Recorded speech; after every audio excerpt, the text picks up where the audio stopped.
Kumontak na ang Los Angeles Lakers para kay Wendell Carter Jr. ng Orlando Magic. Hindi siya free agent, kakapirma niya lang ng extension sa Orlando Magic. Kaya kung ipo-pursue ng Lakers itong si Wendell Carter Jr., ito ho'y sa pamamagitan ng pagtitrade. Kahit na hindi man kataas ang center itong si Wendell Carter Jr., ay maaasahan mo pa rin naman siya sa paglalaro. Bilang isang malalarong galing sa Chicago Bulls at ngayon naman ay nasa Orlando Magic, siya ay kilala sa kanyang masipag na pag-rebound at sa kanyang interior defense. Hindi man siya yung tipong star player na manlalaro, siya'y efficient na scoring, consistent siya. Sa kakatapos lang po ng NBA season, siya ay nag-average ng 9.7 rebounds, 2 assists, 1 steal, and 1 block per game. 45% ang shooting sa field, 21% sa 3-point line. Kung mapapansin nyo, mababa po ang kanyang shooting galing sa 3, pero yung kanyang kalakasan naman ay sa loob. Sa ngayon mga idol ay tinatarget na siya ng Los Angeles Lakers sapagkat mayroong issue itong si DeAndre Ayton at yan po ang ating pag-uusapan.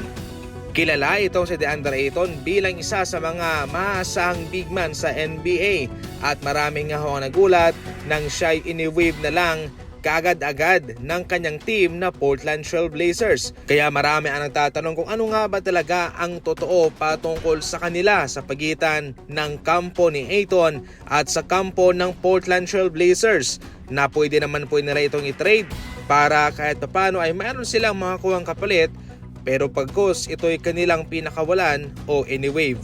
Ayon sa impormasyon mga idol, mayroong attitude itong si DeAndre Ayton. Tama daw po siya. Ayon sa detalye, itong si Ayton ay palaging late sa kanilang mga practices at maski man sa kanilang flight, sa kanilang pagbabiyahe. Hindi rin po siya sumasali sa mga rehab sessions ng Portland Trail Blazers at nagdadabog daw kung sinasub out.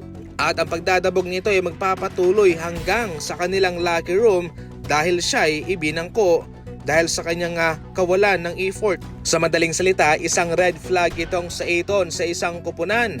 Malaking bagay ang koneksyon, malaking bagay ang chemistry, malaking bagay ang magandang relasyon mo sa pangkabuuan sa iyong team. Kaya kung mayroon kang gantong tipong manlalaro, ito ay makakaapekto sa lahat-lahat. Maliban dyan, heto pa ang mga kaganapan kanina. Itong si Drew Eubanks ay ini-wave ng LA Clippers at inaasahang pipirma naman sa Sacramento Kings. Si Larry Nance Jr. ay babalik sa Cleveland Cavaliers sa kanyang 1-year deal na pinirmahan sa kanila. Samantalang itong si Duncan Robinson ay wala na sa Miami Heat. Nasa Pistons na po siya. 3 taon ang kanyang pinirmahan sa presyong $48 million. Kailan mo na sa ngayon ang ating mga balitang basketball. Maraming salamat po sa panonood.